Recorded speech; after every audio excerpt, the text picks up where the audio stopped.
Amis du Shogi, bonjour et bienvenue sur la chaîne du Shogi Dojo Lyon. Te voici enfin prêt pour découvrir les 6 techniques meurtrières les plus assassines. Faire de toi un véritable champion de Shogi. Es-tu prêt pour découvrir ces 6 techniques? Alors écoute-moi, le but au Shogi est de mettre échec et mat, alors je vais t'apprendre à faire échec et mat. Technique numéro 1, la plus efficace, la plus fondamentale. Tu ne dois jamais l'oublier. La technique de l'or sur la tête. Ou la technique du marteau d'or. Qu'est-ce que cette technique? Dans cette position, regarde. Le roi est à la merci. Il suffit de frapper le roi sur sa tête, tenir la case devant le roi. Avec le général d'or. Le général d'or ainsi frappe sur la tête du roi, comme avec un marteau doré. Il écrase le roi. Le roi est échec et mat. Pourquoi est-il échec et mat? Le roi peut-il capturer? Non. Sinon il se fait reprendre par le pion. Le roi peut-il s'enfuir? Non. Chaque case de fuite est protégée. Enfin, le roi peut-il s'échapper? Non, car il est attaqué au corps à corps. Il ne peut pas interposer de pièces pour se protéger dans cette situation. Rappelle-toi qu'à la place du pion, n'importe quelle pièce qui protégerait le général d'or peut être efficace également pour asséner ce coup mortel.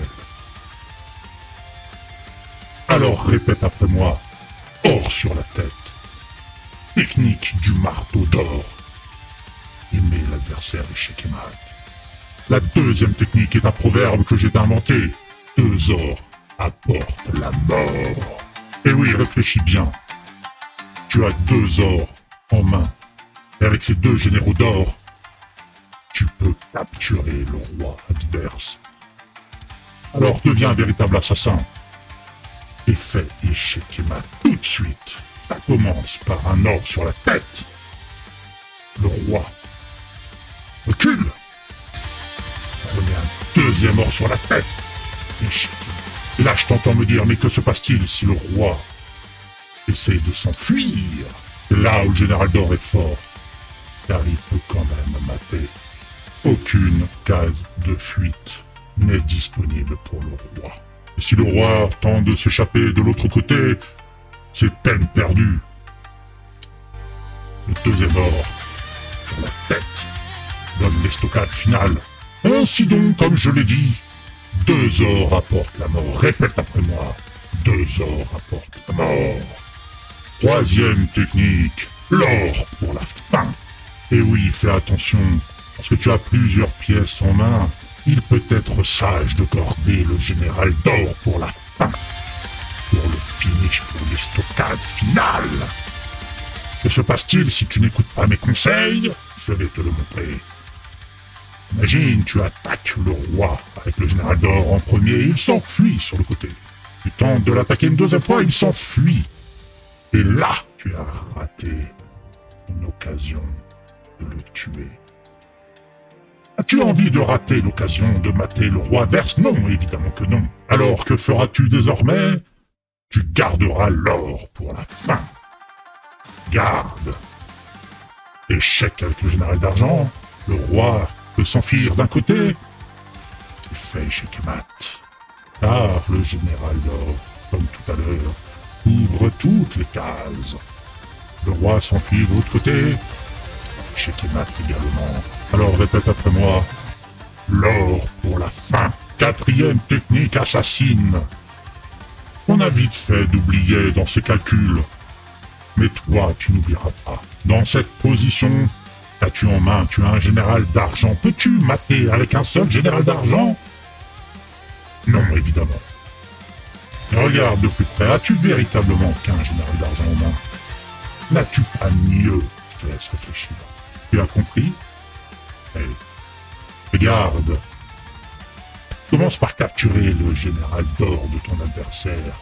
Cette vile créature va se retourner contre son roi et regarde, tu te retrouves maintenant avec un général d'argent et un général d'or en main. Ça ne te rappelle pas quelque chose? Et oui, la technique de l'or pour la fin. Général d'argent, le roi recule, et là, le général d'or que tu as capturé se retourne contre son propre roi. Cet acte de traîtrise ultime lui apporte la mort qu'il a bien méritée. Toi aussi, dans tes calculs, quand tu cherches à mater le roi adverse, surtout, n'oublie pas que tu peux utiliser tes prisonniers et les retourner contre leur roi pour lui faire mordre la poussière. Car telle est sa destinée. Alors répète après moi, retournez l'or contre son roi. 5e technique. Tu deviendras un véritable assassin si tu arrives à reconnaître cette technique. Et oui, c'est la suite d'une précédente qu'on a déjà vue. Il s'agit d'attirer le roi dans un piège mortel. Et quel piège mortel connais-tu? Le piège mortel du marteau doré. Dans cette position, seras-tu capable de trouver où se trouve ce piège mortel? Et oui, c'est exactement ça. Capture le général d'or adverse avec ta tour ici. Les promus en dragon, si tu fais échec, le roi n'a d'autre choix que de capturer ce dragon, il ne peut pas fuir. Et là, regarde, connais-tu cette position? Oui, c'est une position mortelle qui t'est familière. Le roi. Mourir sous ce coup de marteau, général d'or que tu lui as capturé. Je remets la position là, car elle peut arriver très fréquemment à partir réelle, alors surtout, tu dois t'en rappeler. Tu captures le général d'or pour attirer le roi dans la position du général d'or sur la tête. Technique du marteau doré. Et là, comme tout à l'heure, tu retournes l'or contre son roi. Tu vois, c'est toujours les mêmes principes qui s'appliquent. C'est finalement facile de mater le roi adverse, hein, qu'en penses-tu? Je vais enfin te montrer une dernière technique qui pourrait se révéler salvatrice dans des moments aussi difficiles. Regarde cette position. Au prochain coup, c'est toi qui mater. Sens-tu le vent de la défaite? Tu n'as aucun moyen de fuir de cette position qui semble désespérée. C'est à toi de jouer. Regarde ce que tu as en main. Tu pourrais tout simplement jouer un or ici et puis au prochain coup, eh bien, ce serait la technique du général d'or sur la tête une fois de plus, une fois encore. Mais non, le problème c'est que c'est trop lent. Si tu fais ça, tu meurs avant. Envie de mourir avant? Non, bien sûr que non.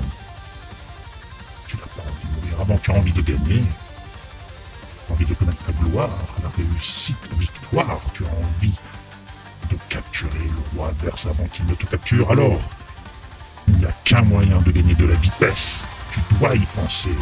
Ne sois pas dingue. Sois généreux. Regarde le matériel dont tu as besoin pour mater. Tu as besoin de 2 généraux d'or, c'est tout. Tu le sais, t'en as 3. T'en as un de plus. Alors, l'utiliser pour gagner la vitesse. Alors regarde. Premier coup, tu sacrifies le général d'or. Échec. Ton adversaire est obligé de sortir de l'échec, sinon il perd la partie. Alors il est obligé de capturer. Et là, tu connais cette technique. Et oui, tu reconnais ce proverbe. 2 généraux d'or apportent la mort. Et général d'or. 2e général d'or. Elle est pris qui croyait prendre. Tu as pris ton adversaire de vitesse car tu as sacrifié du matériel pour mater plus vite. Et oui, les généraux peuvent servir de chair à canon. On s'en fiche d'un général, sacrifie-le, pas d'état d'âme. Tu peux le donner si besoin. Seule chose qui importe, de mater le roi adverse. Ne finis pas la partie avec toutes tes pièces en ayant peur de les donner. Dépense les pièces comme bon te semble pour achever le roi adverse au plus vite.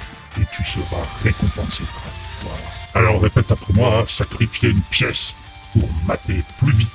Reprenons les 6 techniques. assassine. Technique numéro 1, or sur la tête, le marteau d'or. Technique numéro 2, 2 ors apportent la mort. Technique numéro 3, l'or pour la fin. Technique numéro 4, retourner l'or contre son roi. Technique numéro 5, attirer le roi vers le marteau d'or. Et technique numéro 6, une pièce pour moi. Tu maîtrises tout ça, tu gagneras. Alors je te propose 3 petits exercices pour voir si tu as bien compris. Exercice numéro 1, regarde bien la position, tu as un général d'or et un général d'argent en main. Penses-tu pouvoir mater le roi? Si tu t'obstines à jouer le général d'or en premier, le roi peut fuir et tu n'as plus d'attaque. Est-ce ça que tu veux? Non, bien sûr, tu veux mater. Alors, penses-tu appliquer les proverbes que je viens de te dire? Garder l'or pour la fin? Et si on essayait cette technique? Bon, échec. Le roi peut-il fuir? S'il fuit, échec et mat. Tu as gardé l'or pour la fin. Mais que se passe-t-il si le roi capture tout simplement? Eh bien là, il est tombé dans ton piège. Sens-tu ses os craquer? Le coup du marteau doré. C'est facile? Alors exercice numéro 2. Ouais, j'avoue, il est très proche. Alors, as-tu déjà trouvé? Tu fais échec, le roi s'enfuit. Tu refais échec et il n'y a plus rien. C'est lamentable. Lamentable, est-ce vraiment ça que tu veux? Non. Alors recommence. Et garde l'or pour la fin. Que se passe-t-il si on refait cette technique? Oh, on l'a déjà vu tout à l'heure. Est-ce que le roi va se laisser prendre au piège? Bien sûr que non. Il y aurait or sur la tête. En faisant échec, le roi s'enfuit. Et là, et si on refaisait échec? Parce que là, le roi peut capturer? Toujours non. Car il y aurait or sur la tête. Tellement sévère. Le roi est obligé de fuir. Et là, le coup fatal. Le général d'or est toujours là pour donner le coup mortel. T'as compris? Exercice numéro 3. Cet exercice est difficile, j'en conviens. Si je te l'avais montré dès le début de la vidéo, tu n'aurais peut-être pas réussi à le résoudre. Mais maintenant que tu as vu tout ça, maintenant que tu connais les techniques et ces proverbes, vois-tu le chemin vers la victoire? Tu as un général d'or en main. Je te laisse chercher. Si tu penses ne pas avoir trouvé, mets sur pause et continue de chercher un petit peu. Ce serait dommage de gâcher le plaisir. Si tu es certain d'avoir trouvé, pour les autres qui n'ont pas le courage de chercher, je vais donner la réponse. Sacrifice du dragon permet de capturer un deuxième général en main avec 2 généraux. 2 généraux apportent la mort probablement. Le roi capture, il n'a pas d'autre choix. Et là, que fait-on? Général d'or? Ouh là là, le roi s'enfuit et c'est raté. Ah, c'est ballot, mais non. On y était presque. Alors, recommence. Général d'or, général d'argent est capturé par le sacrifice du dragon. Le roi prend, et là, on garde l'or pour la fin et on met échec avec le général d'argent. Remarquez que grâce à ce pion, celui-ci, les faiblesses du général d'argent ne sont pas graves. Là, le roi, s'il s'enfuit dans le coin, il se fait mater avec l'or pour la fin. S'il part de l'autre côté, sur la tête. Dans tous les cas, le roi se fait mater. Vous voyez, ça a commencé par un sacrifice du dragon. Et oui, même le dragon, vous avez le droit de le sacrifier. Même vous devez le sacrifier à condition de trouver le mat. Avez-vous vu le mat? Les 2 généraux? Si oui, sacrifiez. Si vous ne l'avez pas vu, je ne vous demande pas de sacrifier si vous n'avez pas trouvé le mat. Ce serait de la folie furieuse. Vous n'êtes pas fou, n'est-ce pas? Alors, les petits malins me diraient, mais pourquoi il n'y a pas besoin d'un général d'or? Il suffit de capturer la lance et de promouvoir le général d'argent, et ça fait échec et mat. Eh oui, mais non. Car si le roi s'enfuit de l'autre côté, vous êtes bien content d'avoir ce général d'or, finalement. Eh oui, le général d'or est donc bien nécessaire pour mater. Enfin, je vais te montrer 3 parties que j'ai jouées aujourd'hui. Et comme par hasard, la thématique de l'or pour la fin, des 2 ors apportent la mort, etc. Toutes ces techniques se sont appliquées aujourd'hui dans les 3 parties successives que j'ai jouées. Je vais te les montrer toutes les 3. J'ai juste changé l'ordre, mais je te promets que ce sont les 3 parties que j'ai jouées aujourd'hui en ligne. Dans cette première position, mon roi est dans ce château avec un général d'or ici qui attaque, mais j'ai le cavalier qui protège. J'avoue que la position est déjà confortable pour moi. Et je vois que j'ai 2 ors en main. 2 ors apportent la mort. Donc, en réfléchissant à ça, qu'est-ce que je fais? Eh bien, je provoque le roi adverse. Je sacrifie mon dragon. L'adversaire va-t-il capturer? S'il capture, je fais échec. 2 ors apportent la mort. C'est facile. Il se trouve que quand j'ai capturé, le roi s'est enfui et il y a un mat également.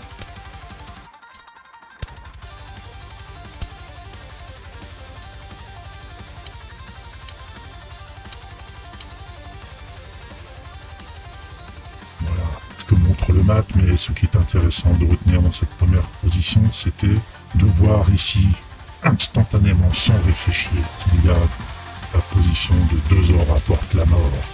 Alors toi aussi, ne rate plus ces occasions. Ça a été facile. Exemple numéro 2. Le dernier coup joué par l'adversaire est ce général d'argent. Il vient de le parachuter à cet endroit pour essayer d'enfermer mon dragon. Regarde ce que j'ai en main, j'ai un fou et un général d'or. Est-ce que c'est suffisant pour me mater tout de suite? Mais j'ai un plan. Et je sais comment obtenir le matériel en main pour achever mon adversaire. Mon adversaire a parachuté son général d'argent ici, alors je le capture. Il a évidemment prévu de reprendre, et je reprends. Il a prévu de reprendre. Et maintenant, regarde. Cette technique te rappelle-t-elle quelque chose? Échec. Si mon adversaire capture, or sur la tête, il est mort. Il doit s'enfuir. Et là, encore une fois, je joue ce coup. Est-ce qu'il peut capturer? Et non, car sinon, or sur la tête. Trop facile. Il s'enfuit. Et là, la technique à connaître, c'est de faire échec. Reprise du cavalier. Le cavalier maintenant bloque la fuite du roi et, comme par hasard, or pour la fin et or qui mate. Alors c'est pas ce qui s'est exactement déroulé dans la partie. Regardez. Mais mon adversaire est venu ici. Est-ce que ça change quelque chose? J'ai fait échec. Il peut pas fuir là, il est obligé de repartir. Et là, je joue le même coup avec promotion. Il peut toujours pas capturer car or sur la tête. Donc il s'enfuit. Général d'argent, cavalier. Et or pour la fin. Et bien entendu, or pour la fin. Échec et mat. Vous voyez, si on revient quelques coups en arrière,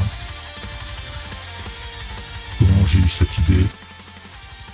Le général d'or ici. Ce n'est pas un général d'or tout à fait.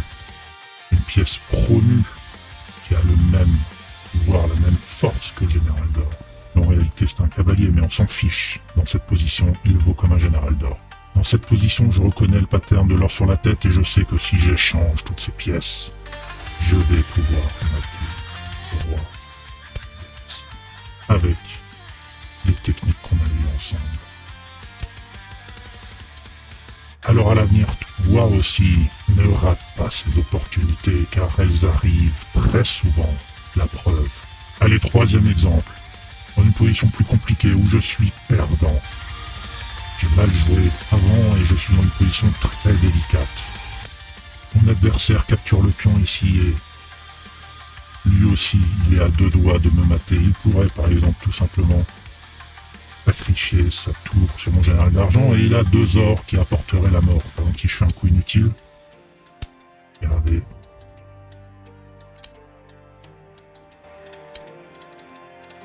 On va faire ça. Ouh, ça défend. Non, ça ne défend pas. Or sur la tête, protégé par le Pégase. Voilà, je monte cette position, il y a probablement autre chose intéressant, mais vous voyez, je suis mal. Je suis très mal, et là, je capture échec, et là, mon adversaire me donne une chance incroyable. Il aurait probablement dû capturer avec le général d'or, mais il a peur probablement que ce général d'or ne défende plus aussi bien le roi et que ça le bloque la fuite du roi. Alors que fait-il, mon adversaire? Il capture avec le roi. Et là, je vois une opportunité de 2 ors apporte la mort. Le voyez-vous également? 2 ors apporte la mort. Attention, ici. Bim! Je prends l'or avec mon fusil, reprends 2 ors apporte la mort. Vous connaissez maintenant la chanson, par cœur je l'espère. Si le roi essaie de fuir par là, que se passe-t-il? Il y a un mat, malgré tout. Quand je prends, mon adversaire va dans le coin. L'attaque avec le général d'or. Et ce qui est très important ici, c'est que j'enferme le roi dans une boîte pour pas qu'il puisse s'enfuir de cette boîte. Cette boîte sera son cercueil. Échec. Échec. Et mat. Si le roi avait fui ici, échec. Échec. Et mat. Tu vois, dans cette position, mon adversaire ne s'est pas méfié. Il a oublié que moi aussi je pouvais faire. 2 ors rapportent la mort. Tu appliques bien ces principes, tu gagneras beaucoup de parties. Alors bonne chance.